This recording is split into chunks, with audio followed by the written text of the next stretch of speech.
Hello बच्चों, आज हम एक नया चैप्टर स्टार्ट करते हैं।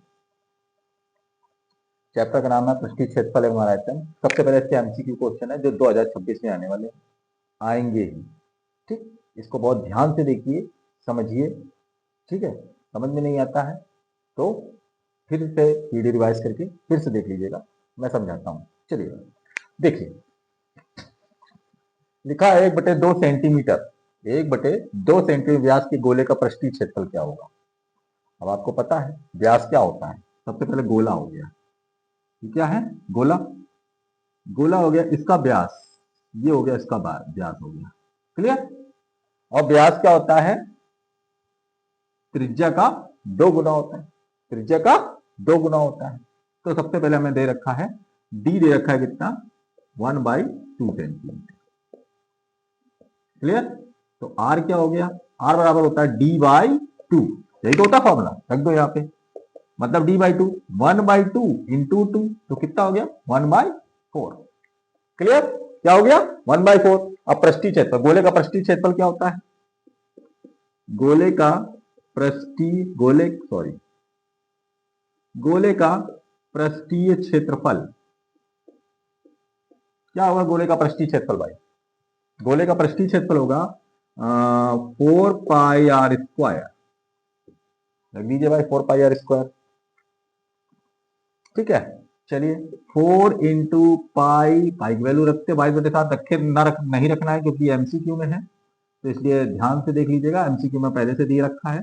तो 1/4 इंटू 1/2, एक 4 से एक 4 कैंसिल, तो आंसर क्या आ गया π/4। और ये π/4 क्या है, एमसीक्यू में दे रखा है पहले से।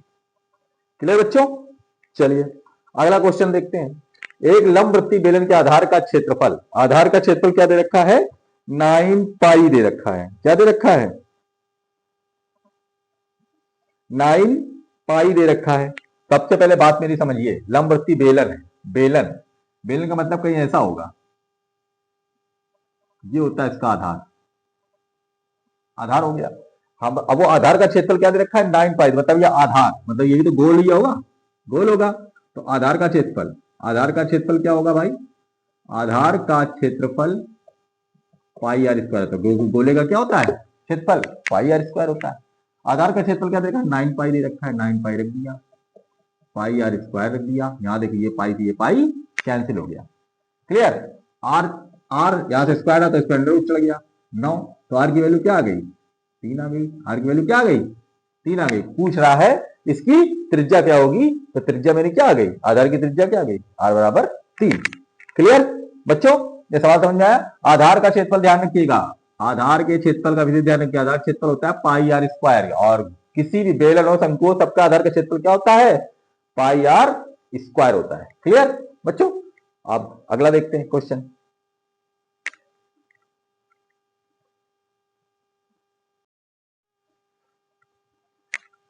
चलिए बच्चों, ये भी 2 सवाल हैं, एमसीक्यू के ही हैं, ध्यान से देखिए।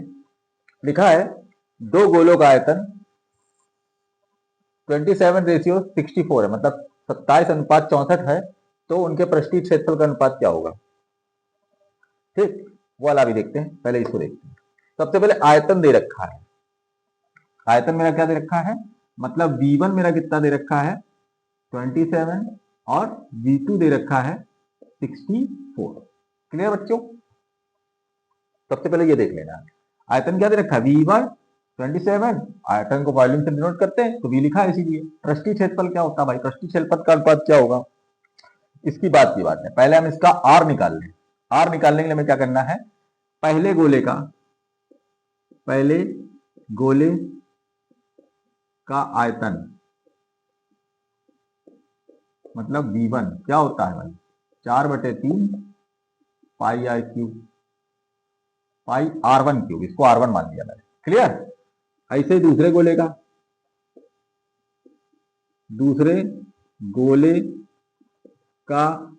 आयतन V2 क्या हो जाएगा, 4/3 πr2³। क्लियर बच्चों। ये फॉर्मूला रखा, इस पे रखा भाई, हमें आयतन दे रखे दोनों, तुम यहां रख दे 27/64, और यहां रखेंगे 4/3 πr1³, 4/3 pi are two cube. अब आप ध्यान समझिए, 4/3 पाई से 4/3 पाई कैंसिल हो गया, ठीक। यहां R1 क्यूब है, यहां R2 क्यूब है, रख दो भाई। जब क्यूब करेंगे इसका, ध्यान से देखो, इस पे क्या आ जाएगा, R1 और R2, यहां पे चढ़ेगा 27, यहां पे 3 चढ़ गया, और यहां पे 64, तो यहां कितना चल गया, 3 चढ़ गया। चलिए भाई निकाले, इसका होता है 3 त्रिका 9 या 27, 27 का निकालेंगे तो 3 गुणे 3 गुणे 3 बनेगा, क्लियर। और 64 का निकालेंगे तो 4 गुणे 4 गुणे 4 बनेगा, बनेगा। सबका एक एक पेयर बना दिया, तो क्या बन गया, 3/4। ये क्या हो गया, R1 और R2, सॉरी R1 और R2 बन गया। अब पूछ क्या रहा है, पृष्ठीय क्षेत्रफल। तो पृष्ठीय क्षेत्रफल क्या होता है भाई, तो पहले गोले का पृष्ठीय क्षेत्रफल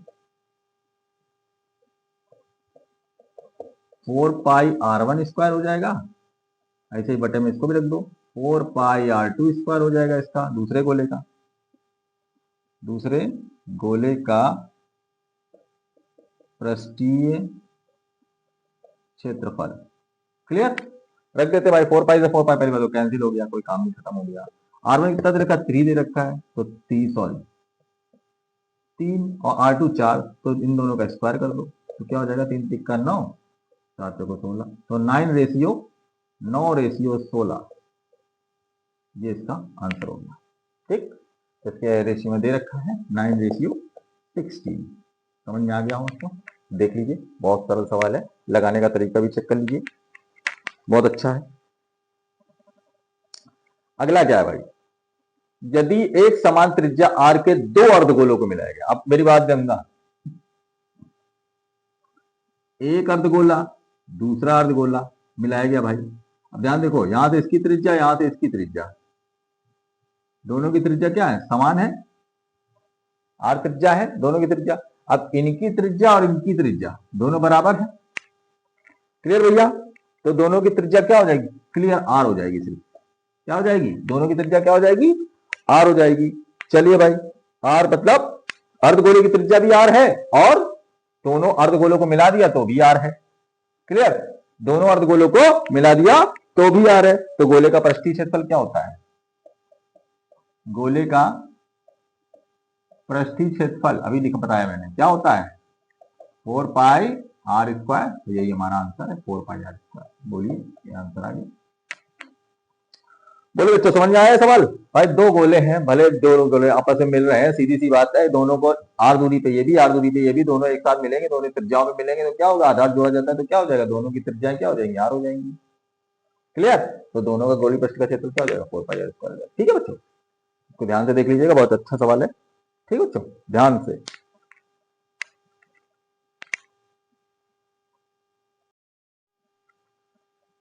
चलिए बच्चों, ये 5वां सवाल है, इसको देखते हैं। किसी गोले का वक्त पृष्ठीय क्षेत्रफल, किसी गोले का पृष्ठीय क्षेत्रफल 452/4/7 सेंटीमीटर है, उसकी त्रिज्या क्या होगी। ये भी एमसीक्यू क्वेश्चन, बहुत सरल क्वेश्चन है, बहुत ही बढ़िया। अभी मैंने आपको बताया थोड़ी देर पहले कि गोले का पृष्ठीय क्षेत्रफल क्या होता है भाई, गोले का पृष्ठीय क्षेत्रफल क्या होता है, 4 पाई R स्क्वायर। क्या होता है, 4 पाई R स्क्वायर, क्लियर। चलो भाई, पृष्ठीय क्षेत्रफल हमको दे रखा है, तो 452/4/7 equal to 4 pi R square. पहले इसको मिक्स सेक्शन में है, सॉरी उसमें है, मिक्स सेक्शन में है, तो इसको पहले सही कर लेते हैं। 7 का मल्टीप्लाई करते हैं, 452 इंटू 7 मल्टीप्लाई किया, 7 दूनी 14 के 4 हासिल लगा 1, 7 पना 35 1 36 के 6 हासिल लगा 3, और 7 चौक 28, 28 और 3 28, 3 31, 3164, और 4 को ऐड कर लिया, तो 3168/7, ये हो गया 4 पाई की value 22/7 R square. R square को रहने दिया, बाकी सबको उठा के लिया, तो R स्क्वायर बराबर क्या हो गया, 3168 इंटू 7, 7 इंटू 4 इंटू 22, डिवाइड किया भाई। चलिए डिवाइड करते हैं, 7 से 7 कैंसिल हो गया, क्लियर हो गया। 4 से इसको काटो, 4 सत्ते 28, 4 सत्ते 28, और 3 बचा, 4 नवैया 36 और 4 दूनी 8, 11 से काटो, 11 दूनी 22, 11 से 77, 11 दूनी 22, 2 से काटा तो क्या आ गया, 36 आ गया। क्या आ गया, 36। तो आर स्क्वायर बराबर कितना हो गया, 36। तो आर बराबर क्या आ गया, अंडर रूट में 36, तो आर बराबर क्या हो गया, 6। तो ये पहली वैल्यू आ गई भैया। क्या निकालनी थी हमको, त्रिज्या निकालनी थी, आगे वैल्यू क्या आ गई, 6 आ गई। ठीक है बच्चों, चलिए अगला सवाल देखते हैं।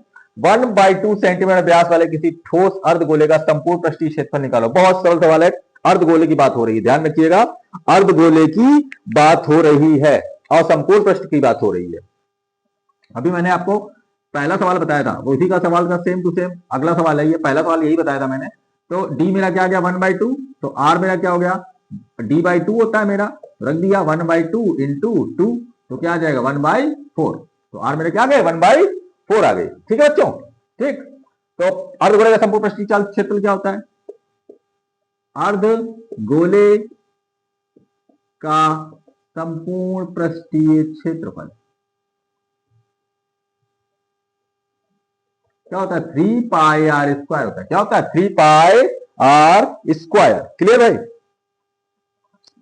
चलो भाई, पाई की वैल्यू नहीं रखनी है, पाई की वैल्यू नहीं रखनी इसमें। चलिए रखते हैं 3πr की वैल्यू 1/4 का होल स्क्वायर करिए जरा, 3π 1/4 का 1/16, तो हो जाएगा 3π/16। ये इसका आंसर आ गया भाई। बोलिए, सवाल समझ में आया अच्छे से। बस इतने एमसीक्यू, 6 एमसीक्यू आप लोग कायदे से पढ़ लेंगे, आपका आराम से एमसीक्यू से हल हो जाएगा। ठीक है, अब सेकंड पार्ट में इसका क्या करेंगे, हम लघु उत्तरी और विस्तृत उत्तरी क्वेश्चन पढ़ाएंगे। उसको बहुत ध्यान से देख लीजिएगा, बहुत ध्यान से पढ़िएगा, बहुत अच्छा चैप्टर है। ठीक है बच्चों।